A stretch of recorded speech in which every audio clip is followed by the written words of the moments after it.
Welcome aboard. It's Captain G with an update for turn 5 on HBG's Midway.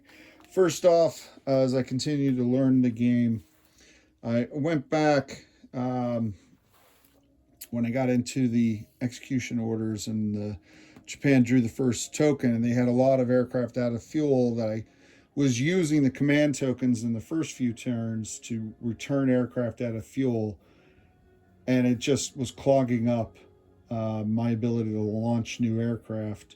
So I checked through the rules and I found that there's a totally different phase.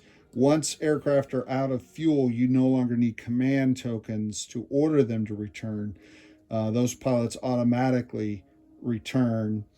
You don't pick them up and move them back, but you move them their allowable movement range on that turn back toward their base to land. So that streamlined a lot. I was able to move a lot of units that were out of fuel, head them back, but it also then meant Japan could shift, and this was definitely a Japan turn in the number of command tokens, 4-1. The U.S. had tokens in there, but just only drew one, a squall, and Japan before he got the battle. So not a good turn for the U.S. from a command standpoint.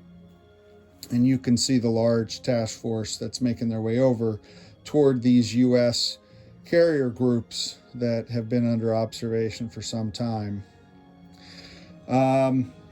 So what the U.S. did with their one command token was sent one of the flight groups that had launched earlier from Enterprise, and they hit the Kaga and Akagi.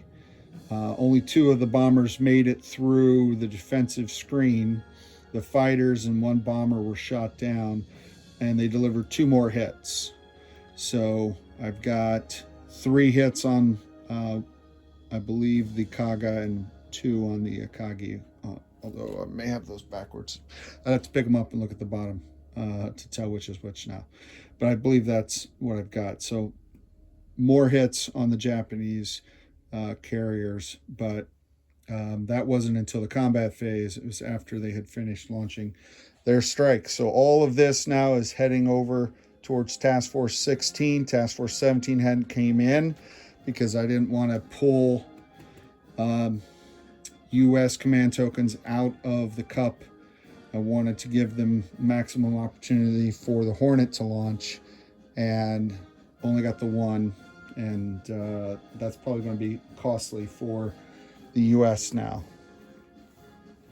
The Japanese, they did get, like I said, 4 tokens. They launched 3 strike groups, and they went ahead and hit the seaplane base.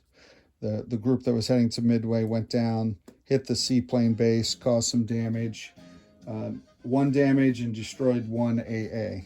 So it's not out of action, but they were hoping to take it out so that way it would constrain the U.S. Seaplanes and surveillance aircraft. So I'm feeling a little bit better. Got through this self-imposed mistake that was clogging it up. So the next few turns should move faster as carriers are launching aircraft, but this is going to be a huge problem for the U.S. fleets. So we'll see what happens on the following turns. This is Captain G, over and out.